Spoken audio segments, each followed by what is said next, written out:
안녕하십니까 수험생 여러분, 전성하 강사입니다. 자, 지금부터 행정사 2차 민법 문제 제1회 문제였죠. 해설과 그에 대한 총평 그리고 앞으로의 대비 이런 거에 대해서 간략하게 설명을 드리도록 하겠습니다. 자, 우리 이번 시험을 본 느낌, 뭐 1차 시험도 마찬가지지만 2차 시험을 본 느낌은 우리 교재로 충분히 다 커버를 할 수 있었다. 적어도 민법 때문에 망했다는 소리는 안 나오겠다. 그렇죠. 제가 충분히 예상했던 논점들이었고 단 약수령 하나 정도만 약간 지엽적인 문제였습니다. 나머지는 제가 수업 시간에 다 또 교재에서 다 녹여드렸고 설명을 해드렸습니다. 그래서 여러분들이 우리 시대고시 강의와 제 강의를 들으셨다면 충분히 고득점 내지 준수한 성적이 나오셨으리라고 생각을 합니다. 그래서 이번 시간에는 그 문제에 대한 해설과 아울러서 이 문제들을 봤을 때 그 어떤 평가가 나오겠죠. 그 총평에 대한 부분과 그리고 앞으로 어떻게 대비해야 될지 부분, 요 두 가지를 섞어서 여러분에게 전해드리고, 민법은 이렇게 대비하면 되는구나. 자, 여러분에게 대비 방법까지 말씀을 드리겠습니다. 자, 이번 시험은 이렇게 나왔죠. 1회 시험은. 자, 사례형이 한 문제였어요. 그죠? 사례가 한 문제였습니다. 자, 이것은 해제 효과에 대해서 쓰라고 아예 논점을 제시했어요. 그리고 끝날 때 논술하시오 이렇게 끝났단 말이에요. 사례형에서. 그러니까 사실은 이게 완전 사례 문제라기보다는 예를 들면 보통 완전 사례 문제는 가불간의 법률 관계는 어떻게 되는지 써라 이런 식으로 출제된단 말이죠. 그런데 우리 시험은 그러한 사례형 스타일이 아니라 효과에 대해서 논술하시오 이렇게 돼 있어요. 논술하시오. 그러니까 이것은 사실은 예전에 제가 사법고시 2차 보고 1월 시절에 나왔었던 준사례라는 어떤 형태가 되겠습니다. 사례를 통해서 결국은 논점을 서술하라는 형태라고 볼 수 있죠. 그 다음에 약술은 총 3문제가 있었습니다. 그죠? 3문제가 있었는데 약간은 지엽적이었습니다. 첫 번째가 임대차에서 묵시의 갱신. 그죠? 묵시의 갱신. 그 다음에 두 번째에서 요게 약간 지엽적이었어요. 도급에서 보통 가장 중요한 거는 수급인의 담보 책임이에요. 그런데 여기서 출제됐던 것은 제작물 공급 계약이었죠. 그죠? 그 다음에 세 번째는 위임에서 수임인의 의무가 나왔습니다. 이건 뭐 예측이 되었던 거예요. 그렇죠? 그래서 이거는 뭐 우리 교재에 쓸 수 있는 내용이 충실하게 있었습니다. 그리고 요거에 대해서는 교재 내용이 조금 적었지만 제가 수업 시간에 묵시갱신 뭐라고 설명했습니까? 제 강의를 들었던 분들은 알잖아요. 기간의 자동 연장이라고 그랬단 말이에요. 그죠? 자동 연장에 대해서 어떨 때 자동 연장이 되는지 제가 말씀을 드렸어요. 요게 사실은 제 교재에 우리 교재에 약간 설명이 좀 짧았습니다. 저는 솔직히 인정합니다. 잘했고 잘못하고 솔직히 드러냅니다. 하지만 제가 요것도 설명을 드렸기 때문에 설명을 충실하게 들으셨던 분들은 내용을 조금은 쓸 수 있었을 거예요. 그죠? 전혀 못 쓰진 않았을 거라고 생각합니다. 어쨌든 우리 교재로서 이렇게 출제되었던 걸 봤을 때 이게 40문제고 나머지 배당이 있었지 않습니까? 그죠? 이게 다 합쳐서 60문제겠죠. 그렇다면 이 해제 효과 부분은 충분히 예상이 되었던 문제입니다. 그러니까 여기를 충실하게 쓰셔서 점수를 받고 또 이쪽에서 이 두 가지 점수가 어느 정도 받고 여기는 이제 최소한도만 썼으면 충실하게 점수가 고득점이 나왔겠죠. 네. 그래서 이 부분에 대한 해설은 조금 이따 하기로 하고요. 여기에 대한 평가 한번 해보겠습니다. 이 총평이라고 된 거 한번 보세요. 자, 1번 사례 문제는 이행지체와 그로 인한 해제 효과에 대한 것입니다. 해제 자체는 중요 논점이었으므로 어렵지는 않을 것이었습니다. 그죠? 이 출제가 예상이 되었습니다. 그렇지만 해제 전반적인 것을 원하는 것이 아니라 그 효과에 대해서만 써야 되는 거예요. 해제 효과는요. 소급표가 있어요. 소급표. 그죠? 소급표. 원상회복. 선의의 제3자 보호. 이 세 가지 문제가 있습니다. 그렇죠? 그러니까 이 세 가지를 중심으로 썼어야 되는 문제예요. 그러니까 해제가 뭔지, 해제 요건이 뭔지 이걸 너저분하게 많이 쓰면 출제위원들이나 채점위원이 보실 때는 이런 거예요. 얘는 잘 모르는구나. 모르니까 정작 쓰라는 해제 효과를 많이 쓰지 않고 앞에 있는 걸 너저분한 게 길게 늘어놓는 거 보니까 얘한테는 고득점이 안 되겠구나. 이럴 수 있었단 말이죠. 그래서 효과에 방점을 맞춰서 충실하게 써야 됩니다. 제가 답안지 서술 방법은 좀 이따 또 말씀을 드릴게요. 그 다음에 두 번째 외갈로 2번 보시면 그 외 약술 문제는 첫 해임에도 예측 가능한 논점이 아니라 다소 지엽적인 부분에서 출제된 것이 있습니다. 특히 도급 부분이 그랬다는 거죠. 자, 제2문은 제작물 공급계약. 그러니까 이 제작물 공급계약이 뭔지, 그 제작물 공급계약의 법적 성질은 뭔지, 그때 소유권 귀속은 어떻게 되는지 이렇게 썼어야 되는 문제였습니다. 그 다음 제3문은 주택임대차 보호법상의 묵시의 갱신. 우리 민법의 묵시의 갱신은 건물 전세에서의 묵시의 갱신. 그 다음에 민법상의 임대차에서의 묵시의 갱신. 그 다음에 주택임대차나 상가임대차 보호법에서의 묵시의 갱신. 그 다음 마지막에 고용에서 있습니다. 고용은 시험에 안 나온다고 봤을 때 나머지 세 가지의 묵시의갱신 중에서 민법상의 임대차의 묵시의갱신은 좀 달라요. 나머지는 똑같습니다. 그거에 대해 쓰란 얘기였죠. 그 다음에 네 번째, 위임에서의 수임인의 의무는 예측이 되었던 문제입니다. 그래서 수임인의 의무는 주된 의무가 선관 의무죠. 그리고 기타 의무 이렇게 나눠서 썼으면 충분했을 것입니다. 자, 대비 방법 보시면 이 우리가 2차 민법은 계약법이잖아요. 그죠? 이 계약법은 크게 총론과 강론으로 나눌 수 있고요.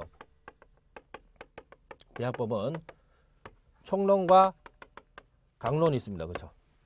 그 다음에 총론에 나오는 각각의 논점들, 뭐 청약과 승낙도 마찬가지고, 그죠?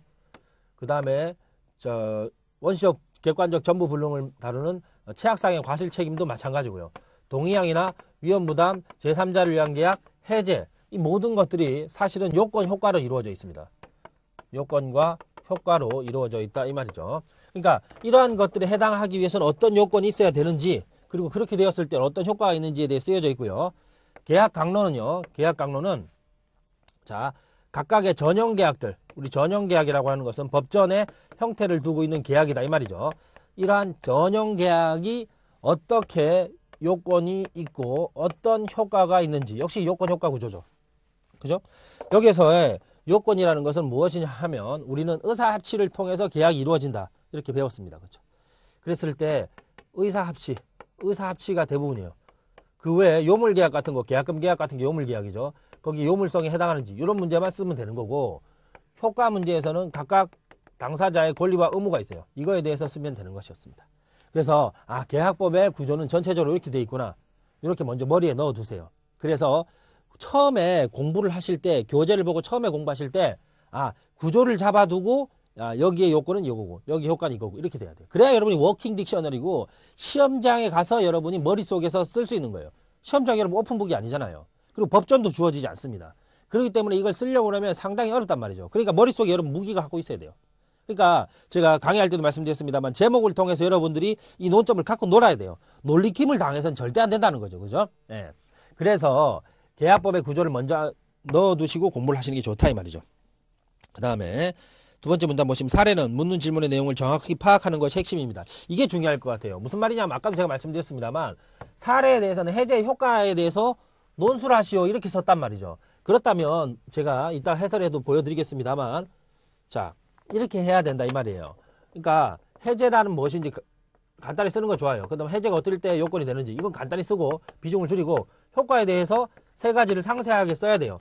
그런데 해제 효과가 소급효가 있고 원상회복이 있고 손해배상이 있다고 그랬죠.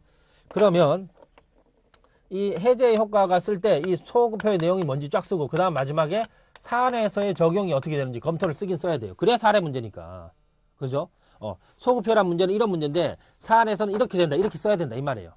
그 다음에 원상회복도 마찬가지예요. 일반적인 내용 쓰고 검토라 또는 사안에 적용이란 목차를 달아 쓰고 여기도 이렇게 해야 돼요. 그래서 요게 사례 목차를 만드는 방법이에요. 여러분 쓸 때 이렇게 쓰셔야 된다는 거죠. 무슨 말인지 아시겠죠? 그 다음에 중요한 것은 요 분량을 잘 맞춰야 됩니다. 우리가 이게 한 4페이지 정도는 돼야 된다는 거죠. 그죠? 3페이지에서 4페이지 정도. 2페이지 너무 적고요. 그죠? 이렇게 맞추셔야 됩니다. 그 다음에 약수령은 위 구조에서 보듯이 요건과 형태를 명확하게 나누면 된다는 거예요. 그러니까 예를 들면 우리가 임대차에 대해서 예를 들면 임대차에서 뭐 약수령의 문제로 나오면 어떤 특정 파트가 나올 거예요. 그러니까 임대차에서 임차인의 권리의 의무에 대해서 논하시오. 만약 이렇게 나왔어요. 그럼 임차인의 권리가 뭐 있고 임차인의 의무가 뭐 있는지 이렇게 쓰면 되는 거예요. 무슨 말인지 아시겠죠? 그죠? 예. 자, 그런데 항상 보면 우리는 이 계약법의 구조를 보면 특히 강론의 구조를 보면 기본적인 권리가 있고 파생되는 권리가 있고 기본적 의무가 있고 파생되는 의무가 있어요. 그래서 여러분들이 머릿속에 잘 넣어둬야 된단 말이에요. 여러분이 옷장에다 막 옷을 갖다가 막 집어넣어요. 예, 양복도 막 갖다 넣고 막 오만 거 다 갖다 놓고 한번 꺼낼 때 두루두루 다 한 번에 막 넘어지잖아요. 그죠? 그런 것처럼 머릿속에서 체계 없이 막 집어넣으면 꺼낼 때 정리가 안 돼요. 그리고 쓸 수가 없어요. 그러니까 머릿속에 넣을 때 요건과 효과로 돼 있고 효과는 권리와 의무로 돼 있고 권리와 의무는 주된 것과 종된 것 이렇게 돼 있구나. 이렇게 써야 된단 말이죠. 그러니까 처음에 공부할 때 그렇게 머리에서 세팅을 하는 게 중요하다 이 말이에요. 이미 1회는 지나갔는데 1회 거 열심히 제가 해설해봐야 뭐 하겠어요. 물론 해설도 중요합니다만 제가 볼 때 더 중요하다고 생각하는 건 여러분이 이걸 내가 갖고 놀아야 된다. 내가 행정사 돼야 된다. 그렇게 하기 위해서는 앞으로의 걸 예측할 필요가 있잖아요. 이게 내비게이션이 돼줘야 되는 말이에요. 제가. 그죠? 제가 지금 강의하는 건 그 내비게이션을 목적으로 강의하는 거예요. 아시겠죠? 그러니까 여러분 처음에 공부하실 때 임차인의 권리가 뭘까? 여러분 임대차가 뭐 하는 거예요? 지금 예를 들어 사는 거예요. 임대차를 정리하자는 게 아니고 임대차라는 것은 목적물을 사용 수익하는 겁니다. 쓰는 거예요. 쓰는 거. 그냥 말하려면 쓰는 거 이렇게 하시면 돼요. 이게 쓰는 거를 우리 책을 딱 보니까 좀 어려운 말로 사용 수익이라고 돼 있구나. 그죠? 사용 수익이라고 돼 있구나. 그렇죠. 그러면 이게 주된 권리예요. 주된 권리. 그럼 여기서 파생되는 종된 권리가 뭐 있냐? 사용 수익하다 보면 나오는 여타의 것들이 이런 것들이구나. 이렇게 해서 처음부터 정리할 필요가 있다. 이 말이에요. 무슨 말인지 아시겠죠? 그래서 그렇게 정리를 하신다면 우리 전체적으로 계약법은 그렇게 어려운 게 아닙니다. 그러니까 이렇게 지금 전체적인 개요는 잡아 드렸습니다. 하지만 실질적으로 제가 이렇게 쫙 봤을 때는 첫 해 시험에서 이제 느껴지는 점이 일단 법전 지급이 없다는 점. 그렇죠? 그리고 약수령이 지엽적인 데서 나오고 있다는 점을 고려했을 때는 여러분이 처음부터 정확하지 않다면 절대 고득점이 안 나옵니다. 오히려 몇 개를 못 써서 꽈락이 될 수 있어요. 사례는 딱 봤을 때 쉽구나. 열심히 썼을 수 있어요. 그런데 막상 약수령을 쓰려니까 쓸 말이 없네? 이렇게 될 수 있단 말이죠. 그래서 그 점을 여러분이 조심하셔야 됩니다. 정확한 숙지가 필요합니다. 그러니까 약수령을 보통 약수령은 한 페이지에서 두 페이지 정도를 써야 되는 거예요. 그런데 쓸 말이 없으면 또 법전 지급도 없단 말이에요. 그럼 그렇다고 거짓말 쓸 수는 없잖아요. 채점위원님 이쁘게 봐주세요. 이럴 수도 없잖아. 그죠? 그러니까 여러분 잘 보세요. 예를 들어 묵시의 갱신 같은 경우는 어떻게 돼 있어요? 묵시의 갱신. 이거는 임대차의 기간의 문제란 말이죠. 그래서 기간은 어디서 문제예요? 임대차에서 문제죠. 그러면 여러분 쓸 말이 없다. 내가 내용이 짧다. 묵시의 갱신 뭔지는 알지만 내가 못 쓰겠다. 그러면 임대차부터 쓰는 거예요. 일단 1번에 의라고 쓰시고 임대차란 무엇이며 임대차의 기간은 최장 기간이 20년. 요것도 하나 말씀을 드릴게요. 여러분 팁으로. 얼마 전에 며칠 전에 헌법재판소에서 위헌 결정이 나왔습니다. 이거. 이제 최장 기간 20년 제한은 위헌 결정 나왔어요. 이런 거 담아가시기 바랍니다. 1차에서도 출제가 아주 유력한 문제가 되어버렸습니다. 자, 1차에서 민법 총칙에서 안 나오죠. 참 2차에서 나올 수 있는 아주 유력한 문제가 되었습니다. 그러니까 최장 기간이 20년인데 거기에 대한 연장이 가능하다. 이 연장이 갱신 문제예요. 연장은 합의해서 당사자들끼리 합의로 연장할 수도 있겠죠. 또 하지만 자동 연장이 될 수도 있다 이 말이죠. 그 자동 연장이 바로 우리가 묵시의 갱신으로 이렇게 쓰는 거예요. 그 다음에 이제 묵시의 갱신이 이루어지기 위한 요건을 쓰는 거죠. 요건. 왜냐하면 제가 요건과 효과라고 그랬으니까. 그럼 요건 같은 경우는 자 임대차 기간이 만료를 해야 되겠죠. 만료. 그죠? 다른 사유로 끝나면 안 돼요. 임대차가 다른 사유로 끝나지 않고 임대차 기간의 만료로만 종료해야 돼요. 그렇죠? 근데 목적물은 그대로 있어야 돼요. 그리고 목적물에 대한 계속 사용이 필요합니다. 이게 갱신의 요건이겠죠. 그럼 세 번째 효과는요. 이렇게 갱신이 되면 이전의 임대차와는 어떤 차이가 있는지 이런 걸 쓰면 되는 거예요. 이따가 이제 제가 세부적으로 검토를 하겠습니다만 약수령을 쓸 때는 이렇게 쓰는 거란 말이죠. 그러니까 조금 답안이 풍성해 보이잖아요. 그렇죠? 목차는 구분을 분명히 하셔야 돼요, 여러분.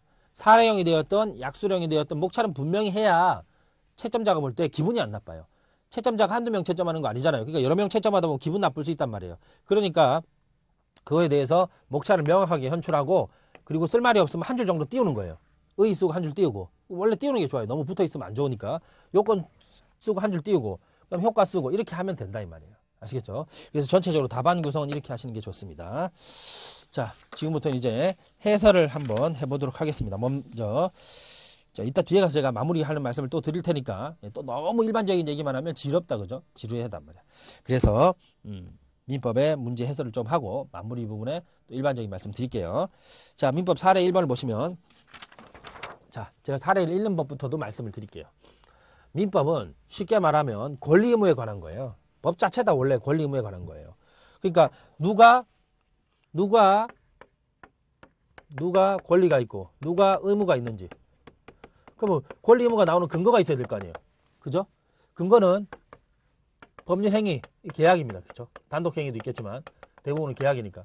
그 다음에 법률의 규정 이런 게 있단 말이죠. 그래서 어떤 일이 생기면 당사자에게 어떤 권리가 나오는구나. 이게 민법이에요. 실제로는. 그러니까 읽을 때도 그렇게 읽으면 돼요. 자, 봅시다. 갑은 자신이 소유한 X부동산을 을에게 팔면서 갑은 매도인이라고 이름을 붙이겠습니다. 을은 매수인이라고 이름을 붙일게요. 을의 편의를 위해서 매매대금을 지급받지 않은 상태에서 이전 등기를 을에게 해주었습니다. 그죠? 이런 천사가 다 있나, 그죠? 예. 돈도 안 받고, 그죠? 잘 쓰는 게 돈도 안 받고, 매매대금 안 받고, 등기는 일로 해줬어요. 얘는 돈도 안 내고 등기를 지금 한 케이스죠, 그죠? 자, 이렇게 돼 있네요. 그러니까 어떤 행위가 있으니까 여기에서 뭐 문제가 나오겠죠. 그게 바로 이런 문제예요. 돈 안 받고 등기를 했다 이 말이야. 자, 그럼에도 불구하고 우리 약속한 날짜에 매매대금을 지급하지 않자. 약속한 날짜에 매매대금을 지급하지 않아요. 그러니까 행위를 하나하나 다 체크해보세요. 등기는 했고, 두 번째, 대금 지급이 없었고, 이걸 체크하셔야 되는 거예요, 문제. 그럼 이게 뭐예요? 약속한 날짜니까 이행기죠. 이행기에 대금 지급이 없으니까 뭐가 된다? 이거는 이행지체구나. 이런 걸 가져가야 여러분들이 합격할 수 있는 거예요. 그죠? 그 다음에 갑은 수차례에 걸쳐 상당한 기간을 정하여 을에게 대금 지급을 촉구했다. 자, 이제 갑의 행위를 또 보면 갑은 촉구했다 이런 말이 나와 있죠. 촉구했다. 이 촉구라는 것은 기간을 정해서 촉구했는데 이것은 최고의 의미가 있어요. 이 촉구의 촉자는 재촉을 말하는 거야. 재촉. 이 재촉은 실제로 최고하고 같은 말이에요. 원래 최고의 최자가 이렇게 가장 최자예요. 최씨라는 성의 최자에 사람 인별이 붙어 있죠. 사람이 재촉한다는 말이에요. 자, 어쨌든 이렇게 갑이 재촉을 했습니다. 아시겠죠? 이렇게 했습니다. 최고했어요. 그런데도 불구하고 대금 지급을 여전히 안 해요. 그럼 이제 뭐가 된 거예요? 해지할 수 있는 밑바탕은 다 갖춰졌습니다. 그러니까 이 사람은 해지를 했겠죠. 그래서 갑이 을에게 해지를 한다는 통지를 했어요. 해제권 행사를 했죠. 해제권 행사했습니다. 그러니까 효과에 대해서 논하시오 이렇게 나온 거예요. 그럼 이제 해제권의 요건이 갖춰진 거예요. 아시겠죠? 요건이 이것을 통해서 구비가 된 것입니다. 그래서 이제 권리로 뭐가 나와요? 해제권이 나온 겁니다. 구조가 이렇구나 여러분. 민법 갖고 놀 수 있어요. 여러분 아무리 무슨 사법 고시고 뭐고 하늘을 날아가는 높은 시험 문제를 본다 해도 이렇게 하면 다 정답이 됩니다 여러분. 그죠? 민법은 항상 그렇다는 거예요. 권리 의무조이기 때문에 누가 어떤 행동을 한 게 뒤에 가서 어떤 권리와 어떤 의무로 나오는지의 문제예요. 아시겠죠? 자, 그 문제가 되겠습니다. 자, 이제 해설 자료를 한번 보죠.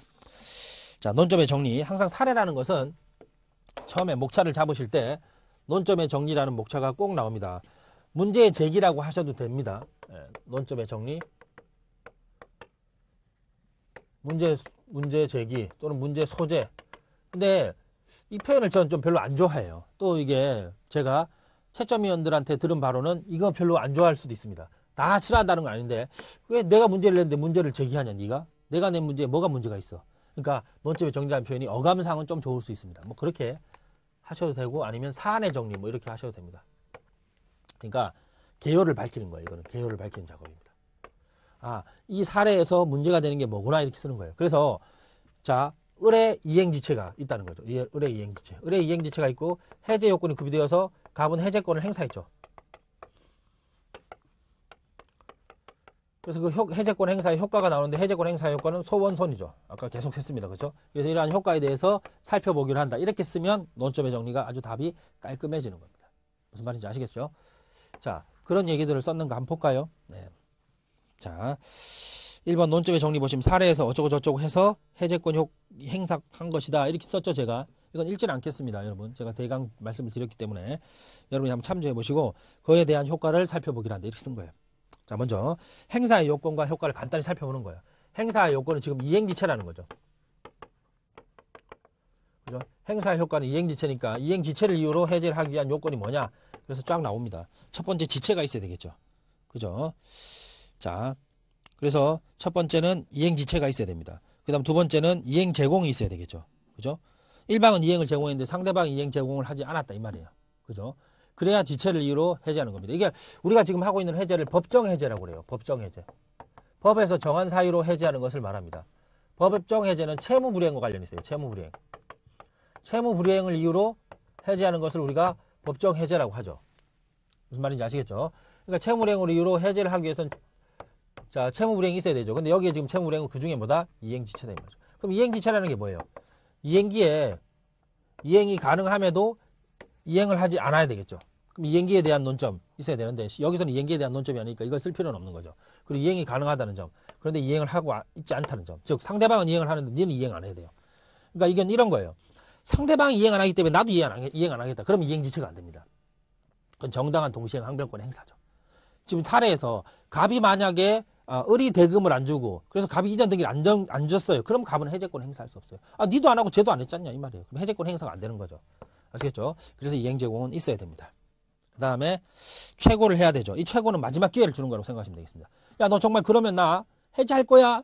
그러니까 빨리 이행해. 이렇게 한번 하는 거예요. 그걸 의미를 우리는 최고라고 하는 거죠.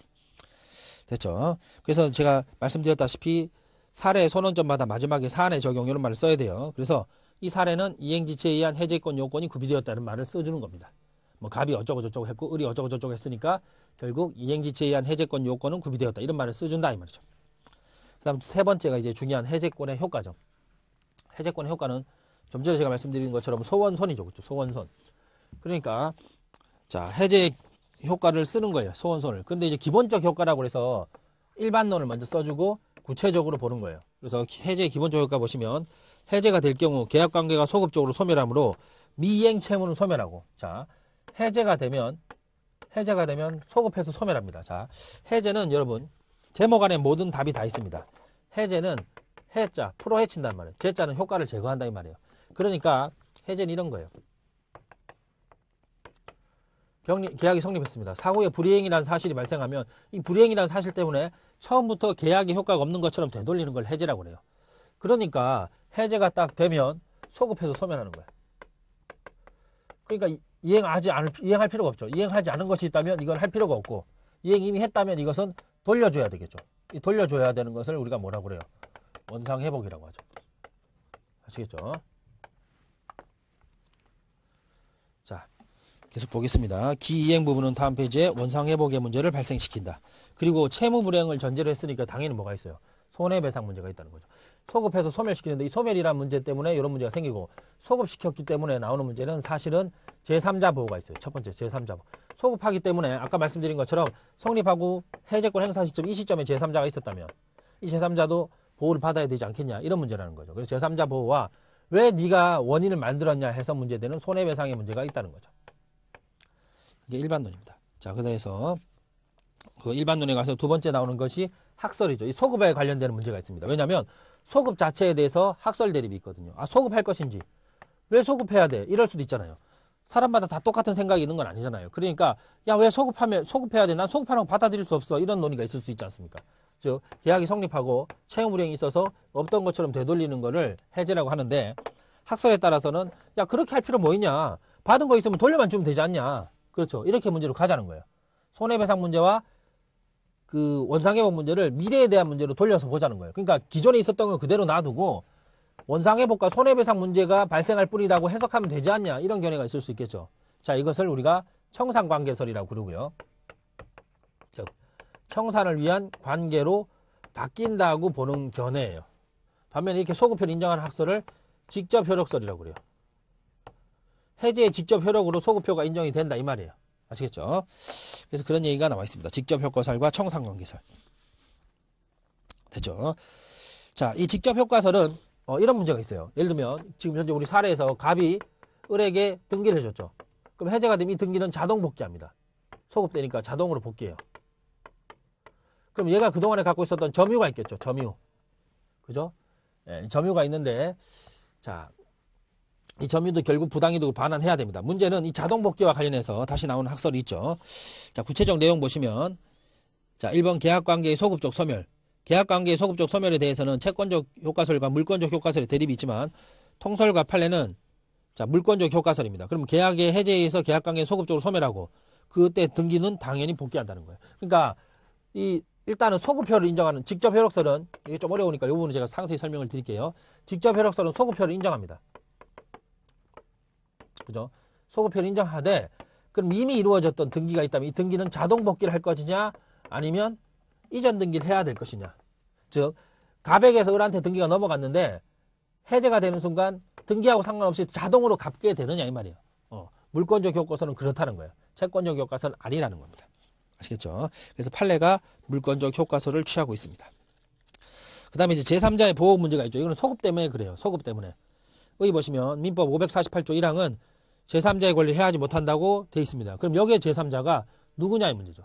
그럼 이거는 제3자의 권리를 보호하느냐, 당사자의 권리를 보호하느냐의 충돌 문제가 되겠습니다. 자, 우리 판례는 이렇게 얘기한다는 거죠. 해제 전에 그 계약으로 생긴 법률 효과를 기초로 새로운 권리를 취득한 사람을 말한다. 즉 권리를 취득해야 하니까 물권적인 지위에 갖춰야 된다 이 말이죠. 즉 이 말 보세요. 성립과 채무 불이행이 있습니다. 그럼 이렇게 해서 이제 되돌리는 게 해제라고 그랬죠. 그러면 이렇게 해제 시점이 되겠죠. 이렇게 해제를 이 시점에 했어요. 물론 상당 기간 경과해서 해제하니까 사실 이때 시점이겠죠. 그래요. 이 시점에 해제했습니다. 그럼 이렇게 되면 요 이전에 보호를 받으려면 제3자가 있어야 돼요. 그죠? 이 사람은 즉 쉽게 말하면 해제될 걸 몰랐다 이 말이에요. 예를 들면 이런 거죠. 갑의 건물이 을한테 등기가 돼 있죠. 지금 을이 병한테 넘겼어야 돼, 해제 전에. 그래서 병이 물권적 지위를 취득해야 되니까 등기까지 갖추고 있어야 됩니다. 그래야 얘를 보호해 주겠다 이 말이죠. 그러니까 아무거나 막 보호해 주면 갑이 침해를 받잖아요. 그렇죠? 그래서 이렇게 제한되는 겁니다.